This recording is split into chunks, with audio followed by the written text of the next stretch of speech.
Throughout the Bible, mountains figure very prominently in the idea of revelation. So a mountain is a place where revelation is going to happen. So you could think of Mount Sinai. You could think of Mount Calvary. You could think of the Mount of Olives. You could think of Mount Tabor.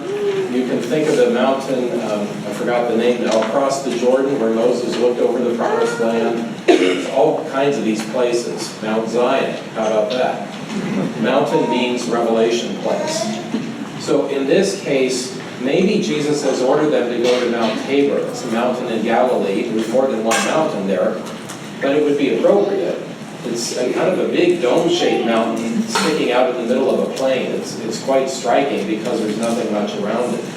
Maybe that's the place. In any case, this is a clue that revelation is going to happen in this spot. So what's being told here is serious stuff.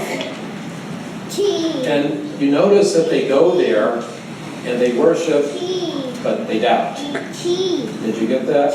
They doubted, it says in the gospel. They're kind of puzzled. They're thinking, Jesus, God, I don't know. They're puzzled. And so the Lord appears to them, and he reminds them of who they are through past, present, and future. Past. All authority has been given me in heaven and on earth. It's already done. It's in the past. I've now got that authority. I'm not just a great rabbi. I'm something more than that. Something way more than that. All authority in heaven and on earth. That's no great teacher. That's way beyond that. Okay? I've already got it. That's the past. The present. Go. Teach.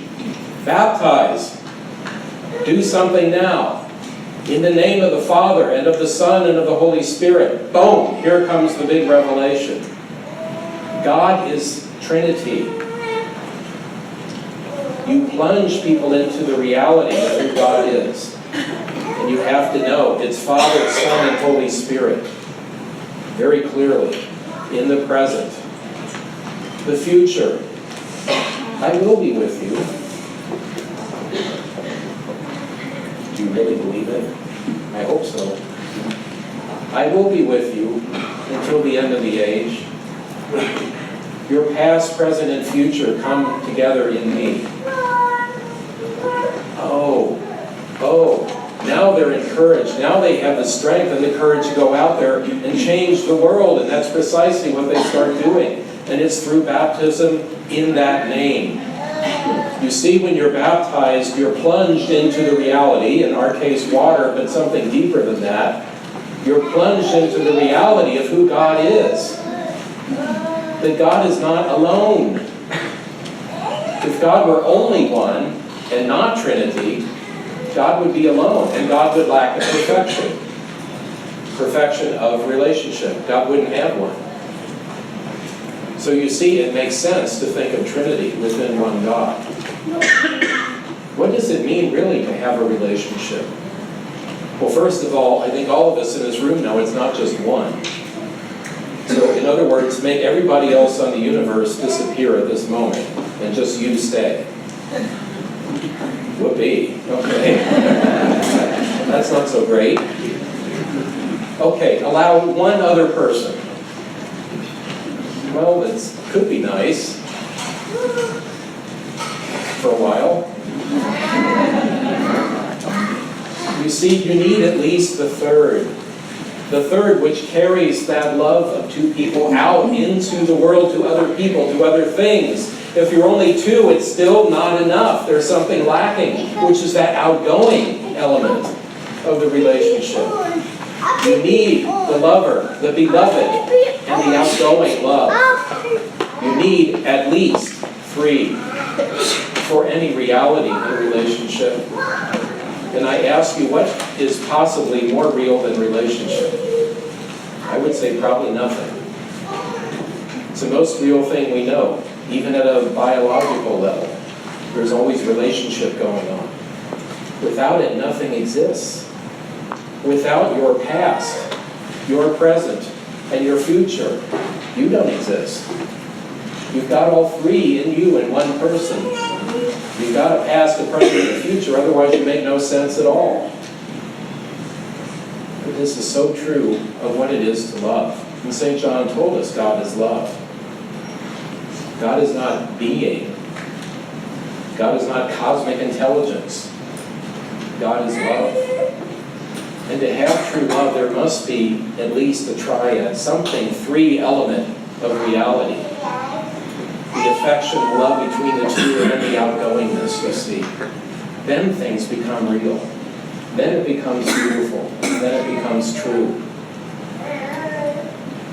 So as Jesus is reminding his disciples, past, present, and future, he's also making sure they get that in baptism we are to be baptized and we are to be plunged in the reality of who God is. That loving God, that fullness of relationship, that source of our existence, that's our origin.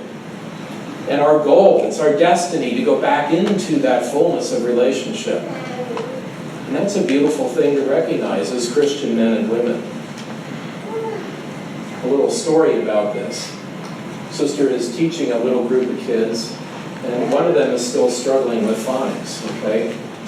And Sister asked the group, who can say something about the Holy Trinity to me?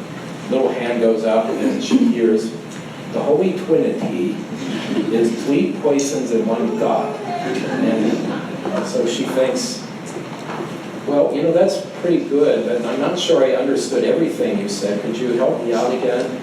Little hand says, sure. It's a mystery. You're not supposed to understand it.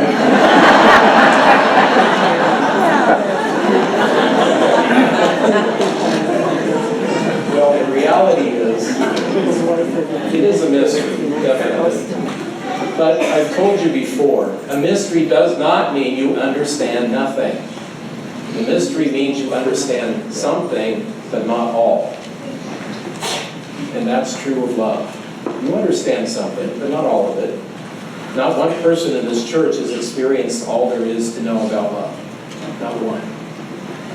It's still a mystery. There's more to come. That's what makes it so enchanting and exciting and beautiful. But you see, we believe in a God who is love. So much more than cosmic wisdom. So much more. It's a God of love. That God must be at least 3 to make that real so that there's love outside. It's not just love inside, but it's that love pouring out over like a fountain that has more and more to give all the time. That's a beautiful thing. And please remember, Christian people, that that's your origin and destiny. That's in whom you live and breathe and move and have your being at this very moment. What a beautiful thing on this Trinity Sunday, as I end this little sermon, what a beautiful thing to recognize that kind of existence, that beauty, that power, that tremendous love, that Trinitarian love of God, and that you are alive in it. Why don't you just take a moment and contemplate that, and just be quiet together. You live in that. How beautiful.